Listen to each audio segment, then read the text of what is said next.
pair of stretch. Okay. Because with the bending and everything, sometimes it'll cut you, you know? Okay. In doing it, and this expands. And the other thing, you don't break your pants.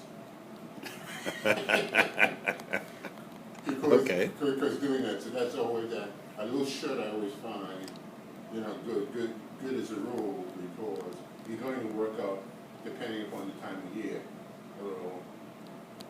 Okay, so it's always start with a warm-up, and what I try to do is primarily you're loosening your shoulders, because that's what, and your back. It also helps for your back a little bit. So the first one is arms extended, and the rotation is that I'm doing. I do that. When it's done, I do a similar rotation on the other leg. Put this leg down, bring this leg up, go through that rotation. And you can feel it tightening yourself in here, and also a little bit in terms of stretching your legs, which is good. I finish that. The next exercise is one leg is extended completely, and take the right arm up, and what I'm going to do is bring that leg up, and with the right hand I'm going to grab my ankle and bring my ankle towards my buttocks. Now when I do it now, I can, in a very easy movement, touch the buttocks with the heel of my foot. When you start out, come back where it's comfortable, and then go a little beyond comfortable till you get to the point of being able to touch the buttocks. So it comes up like this, and then you're touching here, and you're out. And so that again, sometimes you'll get tightness in the groin or something, and that relaxes that in terms of, and so you just do that, you finish that rotation, you replicate it on the other side, again with the knee up, it stabilizes your body, so you're able to bring,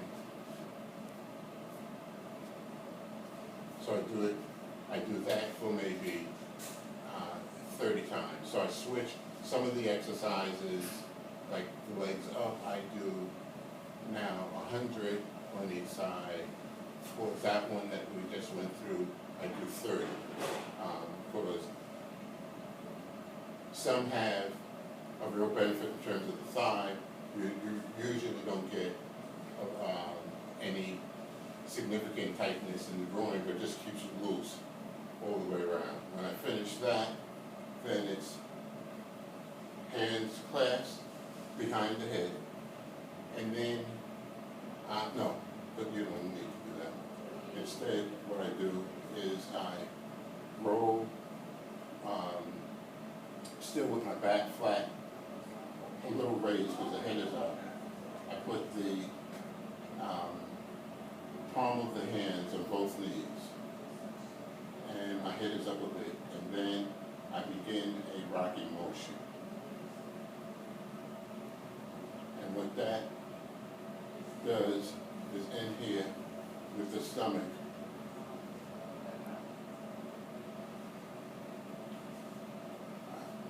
I finish that. Once I finish that, then with my ankles and all, I rotate, because sometimes you get at least I do, I used to get a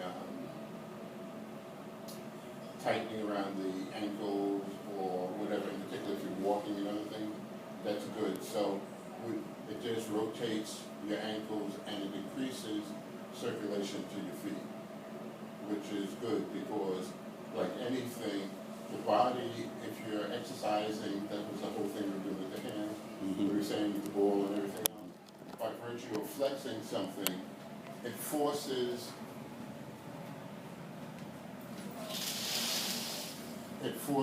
the blood to go to that area, which makes it healthier. You know, if we don't use it, you lose it over a period of time. So I do that. Having done that through the rotation, whatever you're comfortable with. On this one, you can clearly put your head back. If you want, when you're doing the rocking, pretty much your head is up to achieve the rocking, because you put it back and you're rocking, you're not, you know, you get a bigger rock when you do it here. Having done that, the last one in that sequence is putting, when you're doing your right leg, your right hand gets extended up. And then what you try to do is bring your right leg up. I can now, because I've been doing it regularly, I'll be able to touch with the leg right here. When you first come, it's going to be tight, and you get it tight, and you won't be able. And you just, whatever the level you're able to get at, you keep doing. And what's good about this one is that as you continue to exercise, you'll see your leg going up high. So it's a way to know progress. So you don't start out thinking, oh, I'm gonna hit that. If I'm not hitting it, I'm not doing it, you know, I can't do it, Right. type of situation. So when I break, like I said, when I had the E. coli, or if for some reason I can't exercise for a period of time, when I go back, I'm in a similar situation, because if you're not doing it, you don't have the same dexterity as if you're doing it regularly. So for me, if that routine that we just went through, that's my modified piece. I try to do that every day before I do the day's activity, because it limbers a lot of things. I get at least a modified Right. here, and it makes it easy. You're doing the first one when we were stretching back and forth. Your back is stretch, collapse, which gives you that basis. And since we both suffer from some of that, that's one of the things, because you go out on a day where your back is tight, you have a greater likelihood of further straining it, and that kind of reduces that because it makes it more elastic. So that's the modifier. If I have more time, then what I do is crunches. And so you can do it either two ways, by crisscrossing your arms and then raise up to whatever you want. And these are what I call isometrics crunches. You just raise it up to whatever level and you hold it. And I hold it and count to 10. And then that's the equivalent of 1. And then I go back. And the fact that you hold it compensates for not moving to your knees or anything else. And sometimes your back, you can do that. And sometimes if you do that and your back is tight at times, it will strain your back. So you don't, but you get the same benefit without doing that. So I do that for whatever the rotation that I'm going to do, and depending upon time, so you can do it days 10. I just try to pick a multiple or whatever, 15, 20. When I do it, I've worked up so that if I have time, I'll do it up to 100 of those. And then it really keeps it, and over time, you'll see the tightness that you'll develop in that. Then, depending on the day, you finish that, you can then do a bicep. And you do that, and that, again, having just done the other thing, relaxes. It's a different type of exercise, and it keeps your legs, you know, really, really good. The other possibility, if I really have time that day, is I'll switch to my left side, and then what I do is I raise my leg, and I hold it for a period of time, and I count. So I count to 10, and I put it down. And then I go up to a multiple of how many I'm comfortable in doing, never exceeding 30, but I can go, you know, 10, 15, 20, up to the 30. After I've done that rotation, still on the same side, I then bring the leg up, down, just in a quick motion, which again exercises, strengthens the thigh.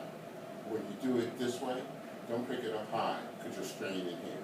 Just pick it up and hold it. Again, it's isometric by virtue of holding it. Finishing that, on days again, and this is really like the extended, and once you really have gotten into the others and the crunches, then you can extend these. You don't have to do these right away unless you get it. I then lay flat, and I bring this back, and I hold it to a count of 10, down, 10, down, 10, down, and I do that for a multiple of whatever. And when I finish that, I then do just the quick one without holding it, which this one, the other one tightens your leg and strengthens, and this one relaxes it because of the quick movement, so you don't get a Charlie horse, or you don't get a cramp in your thigh.